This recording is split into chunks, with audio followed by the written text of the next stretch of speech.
প্রিয় বন্ধুরা, কেন ইবলিস শয়তান আজও পর্যন্ত হজরত মুসা আলাইহিসসালামের কবর খুঁজে বেড়াচ্ছে? ইবলিস শয়তান যদি মুসা নবীর কবর খুঁজে পায় তাহলে কি হবে?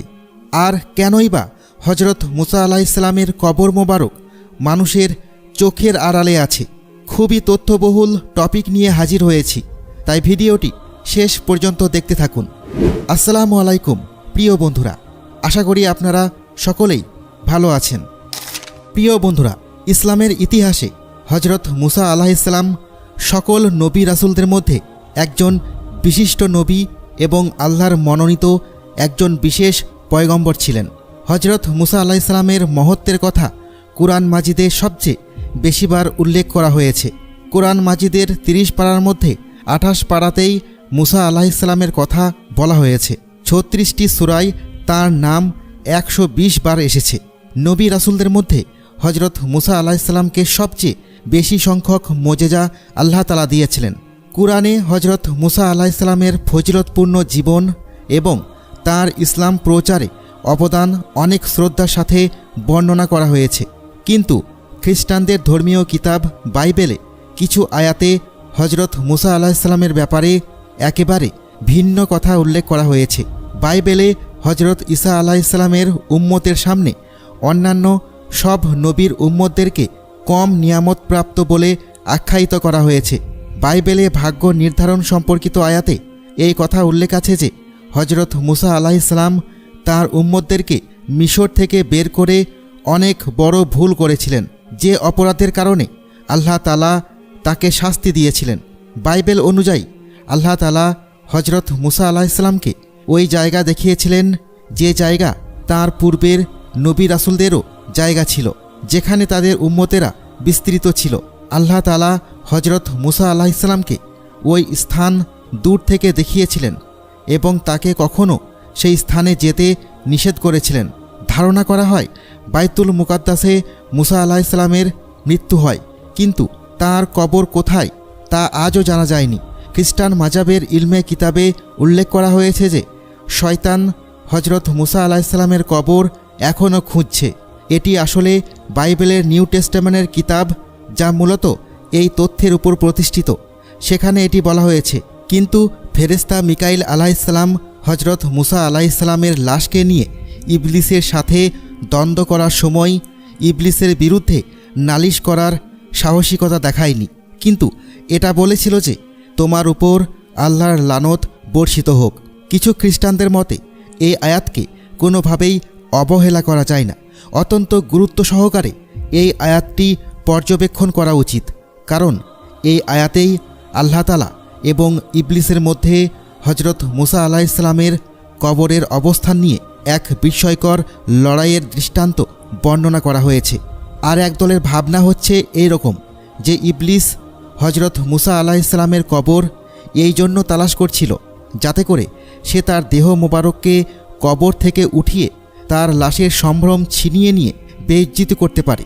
খ্রিস্টানরা এটাও মনে করে যে মুসা আলাইহিসসালাম অনেক বড় একটি পাপ করেছিলেন, আর তা হচ্ছে তিনি বনি ইসরায়েলদের উন্নত জীবনযাপন এবং উত্তম প্রতিদানের আশা দেখিয়ে নিজের লাভের জন্য বনি ইসরায়েল কমকে সেখান থেকে বের করে নিয়ে এসেছিলেন।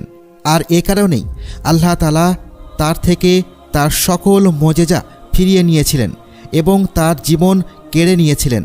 আর এটাও বিশ্বাস করে যে আল্লাহ তাআলা হজরত মুসা আলাইহিসসালামের কবরকে গোপন করে রেখেছেন, যাতে শয়তান কখনও তার কবরকে খুঁজে না পায় এবং সেখান থেকে তার লাশ উঠিয়ে বনি ইসরায়েল কমকে মিথ্যা কথা বলে আবার পথভ্রষ্ট না করতে পারে। আর এ কারণেই শয়তান আজও হজরত মুসা আলাইহিসসালামের লাশের সন্ধানে রয়েছে। হজরত আদম আলাইহিসসালাম থেকে শুরু করে আজ পর্যন্ত শয়তান এভাবেই কোটি কোটি মানুষকে পথভ্রষ্ট করেছে। আর শয়তানের দেখানো রাস্তা অনুসরণ করে আজও কিছু মানুষ মৃত লাশের পূজা করে আল্লাহর সাথে শিরিক করে। এ কারণেই আল্লাহ তাআলা হজরত মুসা আলাইহিসসালামের কবরের ঠিকানা এখনও পর্যন্ত গোপন রেখেছেন। ইসলামের ইতিহাসে কোথাও হজরত মুসা আলাইহিসসালামের রওজা মোবারকের সঠিক অবস্থানের ঠিকানা এখনও পাওয়া যায় না, কিন্তু কিছু কিছু কিতাব ও আয়াত রয়েছে যেখান থেকে মুসা আলাইহিসসালামের কবরের ধারণা পাওয়া যায়। যেমন বুখারী শরীফে বর্ণনা রয়েছে, হজরত আবু হুরায়রা রাদিয়াল্লাহু আনহু থেকে বর্ণিত হয়েছে, রাসূলুল্লাহ সাল্লাল্লাহু আলাইহি ওয়াসাল্লাম বলেছেন, মালাকুল মতকে মুসা আলাইহিসসালামের রূহ কবজ করার জন্য পাঠানো হয়েছিল। ফেরেশতা যখন তার কাছে এলেন, তিনি তার চোখে চর মারলেন। তখন ফেরেশতা রবের কাছে গিয়ে বললেন, আপনি আমাকে এমন এক বান্দার কাছে পাঠিয়েছেন যিনি মরতে চান না। আল্লাহ বললেন, তুমি তার কাছে ফিরে গিয়ে বলো, সে যেন তার একটি হাত গরুর পিঠে রাখে। তার হাত যতগুলো পশম থাকবে, তার প্রতিটি পশমের বদলে তাকে 1 বছর করে আয়ু দেয়া হবে। মুসা আলাইহিসসালাম বললেন, হে রব, তারপর কি হবে? আল্লাহ বললেন, তারপর মৃত্যু। মুসা আলাইহিসসালাম বলেন, তাহলে এখনই হোক। তখন তিনি একটি পাথর নিক্ষেপ করলে যতদূর যায় বাইতুল মাকদিসের ততটুকু নিকটবর্তী স্থানে তাকে পৌঁছিয়ে দেওয়ার জন্য আল্লাহ তাআলার কাছে নিবেদন করেন। আল্লাহ রাসূল সাল্লাল্লাহু আলাইহি ওয়াসাল্লাম বলেছেন, আমি সেখানে থাকলে অবশ্যই পথের পাশে লাল বালুর ঢিলার কাছে তার কবর তোমাদেরকে দেখিয়ে দিতাম। একটি বর্ণনা থেকে এটাও জানতে পারা যায় যে হজরত মুসা আলাইহিসসালাম তার শেষ সময় টিলা পর্বতের কাছে অবস্থান করেছিলেন এবং তিনি প্রার্থনা করেছিলেন যাতে তার মৃত্যু বাইতুল মুকাদ্দাসে দেওয়া হয়, যেখানে তিনি হিজরত করে ফিরে আসছিলেন। তিনি নিজের কওমদেরকে বলেছিলেন যাতে তাকে মৃত্যুর পরে বাইতুল মুকাদ্দাসে সমাহিত করা হয়, কিন্তু তাকদীর এরকমটা হতে দেয়নি। সে একটি পাথর ছুঁড়ে মারলে যত দূর যায় তার থেকে বেশি দূরে আর যেতে পারেনি।